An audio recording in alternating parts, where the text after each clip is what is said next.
Hello friends, welcome to tech box creations. कैसे हो? मुझे उम्मीद है आप सब अच्छे होंगे। तो आज के इस एपिसोड में हम करने जा रहे हैं अरिहंत की IAS mains general studies paper 1 book का review. Main examination general studies paper 1 के लिए बुक डिज़ाइन की गई है। और अगर आपने सिलेबस को अच्छे से देखा होगा तो आपको पता ही होगा कि इस पेपर में आपसे Indian heritage and culture, modern Indian history, world history, Indian society और फिजिकल ज्योग्राफी से क्वेश्चंस पूछे जाते हैं। यानी कि 5 अलग अलग सब्जेक्ट से एक सिंगल पेपर में आपसे क्वेश्चंस पूछे जाते हैं। 20 क्वेश्चंस इस पेपर में रहते हैं और 10 क्वेश्चन जो होते हैं वो 15 मार्क्स के होते हैं। तो 10 क्वेश्चंस होते हैं 10 मार्क्स के। जो 15 मार्क्स वाले क्वेश्चंस होते हैं उनकी वर्ड लिमिट होती है 250 वर्ड्स। तो 10 नंबर वाले क्वेश्चंस की वर्ड लिमिट रहती है 150 वर्ड्स। तो जनरल स्टडीज़ पेपर 1 की वर्ड लिमिट रहती है 4000 वर्ड्स की, यानी कि 4000 शब्दों में आपको इन 20 क्वेश्चंस को अटैम्प्ट करना है। आगे पीछे हो सकते हैं वर्ड्स, एज सच कोई मैटर नहीं करता, लेकिन जो लिमिट है वो 4000 वर्ड सेट की गई है। 3 घंटे का ड्यूरेशन रहता है। तो ऐसे में आपको सभी टॉपिक्स अच्छे से क्लियर होने चाहिए। अब हम इस वीडियो में बात करेंगे कि ये बुक कितनी कारगर साबित हो सकती है सभी सब्जेक्ट्स को इक्वली कवर करने में, और कैसा रहता है इस बुक का कंटेंट। क्या ये एक सिंगल बुक ही काफ़ी है जीएस पेपर 1 में अच्छा स्कोर करने के लिए? 250 मार्क्स का ये पेपर रहता है, जैसा कि आपको पता ही होगा। तो आइए वीडियो को शुरू करते हैं और करते हैं सबसे पहले इस बुक के कंटेंट का रिव्यू। फिर बात करते हैं कि क्या आपको जीएस पेपर 1 के लिए ये बुक पढ़नी चाहिए या फिर इसके बजाय आपको हर एक टॉपिक के लिए अलग अलग बुक पढ़नी चाहिए। ये सभी चीज़ें डिस्कस करेंगे।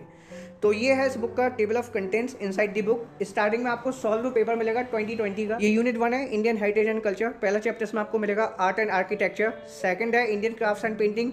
थर्ड है performing arts of India. Fourth है Bhakti and Sufi traditions. Fifth है इंडियन लैंग्वेजेस एंड लिटरेचर। फिर इसके बाद आपको एग्जाम पैटर्न क्वेश्चंस मिलेंगे और प्रीवियस ईयर क्वेश्चंस मिलेंगे जो इंडियन हेरिटेज एंड कल्चर से बन चुके हैं। फिर ये यूनिट 2 है इंडियन सोसाइटी। इसमें features of Indian society, role of women and women's organisation, population and associated issues, poverty and developmental issues, urbanisation and globalisation in India, social empowerment, regionalism, secularism and communalism. फिर exam pattern questions and previous year question. हर एक section में आपको ये 2 चीज़ें तो मिलेंगी, exam pattern questions और प्रीवियस ईयर क्वेश्चंस।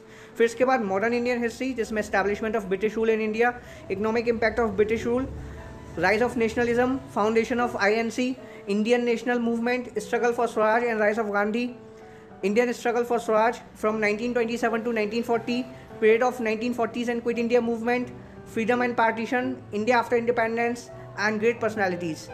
फिर इसके बाद एग्जाम पैटर्न क्वेश्चंस और प्रीवियस ईयर क्वेश्चंस। यूनिट 4 है इस बुक की वर्ल्ड हिस्ट्री, जिसमें industrial revolution, American revolution, French revolution, unification in Europe, Italy and Germany, world from 1870s to the first world war, development between 2 world wars, the second world war, the world since 1945, imperialism, colonization and neo colonization, political philosophies। ये सभी chapters आपको unit 4 में मिलेंगे। फिर unit 5 है India and world geography, the earth and the universe, पहला chapter. Second geomorphology, third climatology, fourth oceanography, fifth natural resources and industries of world, six India physical environment, seventh India agriculture resources and industries.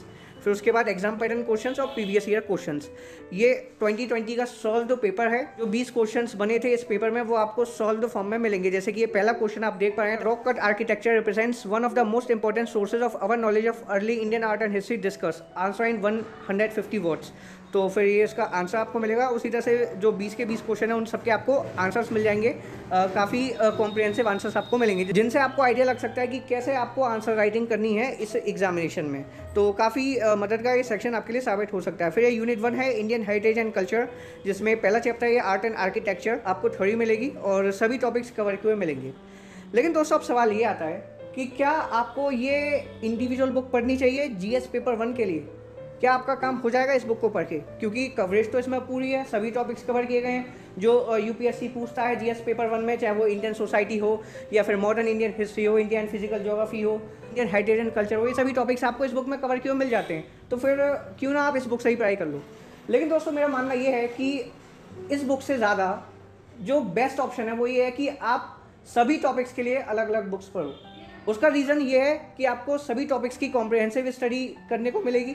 आप इस book में देखोगे topics सब cover किए गए हैं लेकिन उतने कॉम्प्रिहेंसिव नहीं है।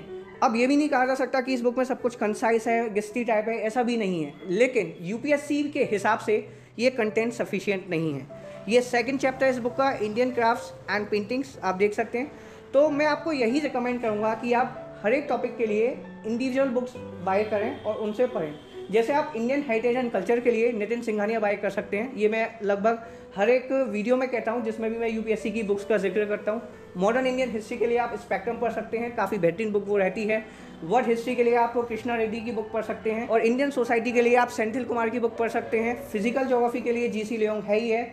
और ऐसा नहीं है कि ये जो बुक्स हैं ये केवल जीएस पेपर 1 में आपको सपोर्ट करेंगी, बल्कि ये जो बुक्स है ना, अगर आप स्टार्टिंग से पढ़ना शुरू करो तो आपको प्रीलिम्स में भी काफ़ी बेनिफिट पहुंचेगा, क्योंकि प्रीलिम्स का जो सिलेबस है उसमें मॉडर्न इंडियन हिस्ट्री का बहुत बड़ा रोल है। ठीक है, आप फिजिकल ज्योग्राफी को देख लो, फिजिकल ज्योग्राफी से काफ़ी क्वेश्चंस बनते हैं, और अब रिसेंट के आप पेपर्स उठा के देखोगे प्रीलिम्स के, इंडियन हेरिटेज और कल्चर से भी क्वेश्चन मिल जाएंगे। तो ऐसे में नितिन सिंघानिया भी यूजफुल है for both prelims and means GS paper 1। तो मेरा मानना यही है कि आप इंडिविजुअल बुक्स को बाय कीजिए और स्टडी कीजिए। बाकी अगर आप एक ऐसी सिंगल बुक चाहते हो जिससे कि आप सभी टॉपिक्स कवर कर लो, या फिर केवल आप रिवीजन करना चाहते हो, तो इस बुक को भी बाय कर सकते हैं। 575 इस बुक की एमआरपी रहती है, लेकिन डिस्काउंटेड रेट्स पे आप इसे बाय कर सकते हैं। डिस्क्रिप्शन में आपको बाय लिंक मिल जाएगी। इस बुक के साथ साथ आपको सभी बुक्स की, जिन बुक का जिक्र मैंने इस वीडियो में किया है, उन बुक्स की भी बाय लिंक आपको मिल जाएगी, आप चेकआउट कर सकते हैं। तो जीएस पेपर 1 के लिए आपकी स्ट्रेटेजी यही रहनी चाहिए कि आप सभी टॉपिक्स के लिए इंडिविजुअल बुक से स्टडी करो। बाकी फ्री मटेरियल्स तो बहुत हैं, जैसे एनसीईआरटी बुक्स देखो आप, तमिलनाडु बोर्ड की हिस्ट्री टेक्स्ट बुक्स हैं, और भी काफ़ी सारे मटेरियल्स हैं, किसी कोचिंग के नोट्स हैं। अगर मैं उनका भी जिक्र करने लग जाऊं तो आप कंफ्यूज हो जाओगे और सोचोगे कि मैं आपको क्या क्या रिकमेंड कर रहा हूं। इसीलिए इस वीडियो में मैंने केवल स्टैंडर्ड बुक्स का नाम लिया है, जिनको पढ़ के आप UPSC main examination GS paper 1 के लिए अच्छे से प्रिपेयर कर सकते हो, और ज़्यादातर बुक्स ये आपके प्रीलिम्स में भी काम आएंगी। आर्यन की ये बुक भी बेहतरीन है, आप इसको as a revision material buy कर सकते हो, या फिर आपके पास अगर टाइम नहीं बचा है जीएस पेपर 1 पे फोकस करने के लिए, आप ऑप्शनल पे ज़्यादा फोकस कर रहे हो, तो आप तब भी इस बुक को बाय कर सकते हो। इस बुक में आपको क्वेश्चंस मिल जाते हैं, सॉल्व पेपर मिल जाता है 2020 का, और थ्योरी भी मिल जाती है जो हल्की फुल्की कॉम्प्रिहेंसिव है।